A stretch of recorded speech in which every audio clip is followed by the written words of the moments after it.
ఆచి చికెన్ మసాలా. తెలంగాణలో కొత్త జిల్లాల ఏర్పాటుకు బ్రేకులు పడ్డాయా? కొత్త జిల్లాల పునర్విభజన ఇప్పట్లో లేనట్లేనా? జిల్లాల విభజన అంత ఈజీ కాదనే అభిప్రాయానికి రాష్ట్ర ప్రభుత్వం దాదాపుగా వచ్చేసిందా?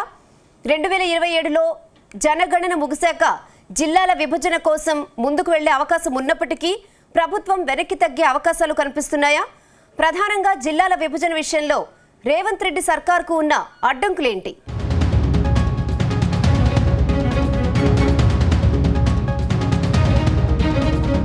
తెలంగాణ రాష్ట్రంలో కొత్త జిల్లాల ఏర్పాటుపై కొద్ది రోజులుగా విస్తృత ప్రచారం సాగుతుంది. ప్రస్తుతం ఉన్న జిల్లాలను రద్దు చేస్తారని, జిల్లాలు సరిహద్దులను మారుస్తారని టాక్ వినిపిస్తుంది.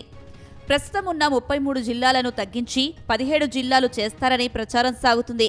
అయితే ప్రస్తుతం దేశవ్యాప్తంగా జనగణన ప్రక్రియ కొనసాగుతున్న నేపథ్యంలో రాష్ట్రాల సరిహద్దుల్లో ఎటువంటి మార్పులు చేయకూడదని కేంద్ర ప్రభుత్వం సూచించిందని సీఎం గుర్తు చేశారు. కేంద్రం విధించిన గడువు ప్రకారం మార్చి 31, 2027 వరకు రాష్ట్రంలోని జిల్లాలు, రెవెన్యూ డివిజన్లు, మండలాల సరిహద్దులను మార్చే అవకాశం లేదని క్లారిటీ ఇచ్చారు. కానీ అప్పటికి పెరిగే రాజకీయ వేడి కారణంగా కమిషన్ వేసిన అది రాజకీయ వివాదానికే దారితీస్తుందనే ఆలోచనలో ప్రభుత్వం ఉంది. ఈ నేపథ్యంలోనే జిల్లాల పునర్వ్యవస్థీకరణ అంశంపై సీఎం రేవంత్ రెడ్డి ఓ ప్రకటన చేశారు. కేంద్రం పెట్టిన నిబంధనల వల్ల వచ్చే ఏడాది మార్చి తర్వాత పునర్విభజన కమిషన్ వేస్తామని చెప్పారు.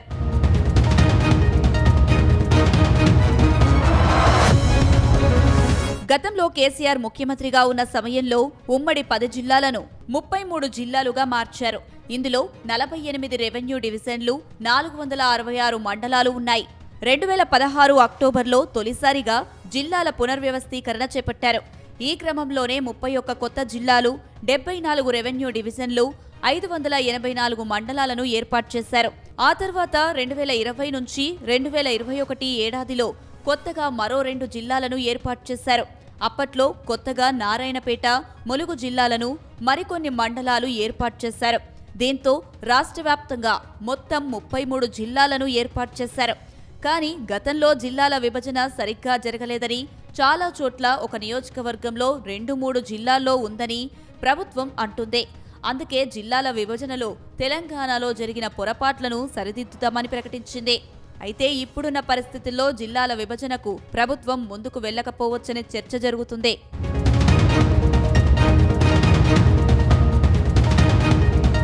ప్రస్తుతం జిల్లాల విభజన జరగకపోవడానికి ప్రధాన కారణం కేంద్ర ప్రభుత్వ నిబంధనలే అని ప్రభుత్వం అంటోంది. దేశవ్యాప్తంగా త్వరలో ప్రారంభం కానున్న జనగణన దృష్ట్యా రాష్ట్రాలు తమ పరిపాలనా సరిహద్దులను మార్చకూడదని కేంద్రం స్పష్టం చేసింది. సాధారణంగా జనగణన ప్రక్రియ ముగిసే వరకు రాష్ట్రాల సరిహద్దులను ఫ్రీజ్ చేస్తారు. 2027 మార్చ్ లేదా ఆ తరువాత వరకు ఈ ఆంక్షలు అమల్లో ఉండే అవకాశం ఉన్నందున రేవంత్ రెడ్డి ప్రభుత్వం ప్రస్తుతానికి ఈ విషయంలో వెనక్కి తగ్గక తప్పని పరిస్థితి ఏర్పడింది. అందుకే జిల్లాల విభజనపై అధ్యయనం చేయడానికి ఒక జ్యుడిషియల్ కమిషన్ వేస్తామని సీఎం రేవంత్ రెడ్డి ప్రకటించారు. ఈ కమిషన్ రాష్ట్ర వ్యాప్తంగా పర్యటించి ప్రజల అభిప్రాయాలను సేకరించి అసెంబ్లీలో చర్చించిన తర్వాతే తుది నిర్ణయం తీసుకుంటామని చెప్పారు. ఈ ప్రక్రియ అంతా పూర్తి కావడానికి కనీసం 6 నుండి 8 నెలల సమయం పట్టే అవకాశాలున్నాయట. ఒకసారి ఈ ప్రక్రియ మొదలైతే కొత్త డిమాండ్లు తెరపైకి వచ్చి ప్రభుత్వానికి తలనొప్పిగా మారే ప్రమాదం ఉందనే ఆలోచనలో ప్రభుత్వం ఉన్నట్టు తెలుస్తుంది.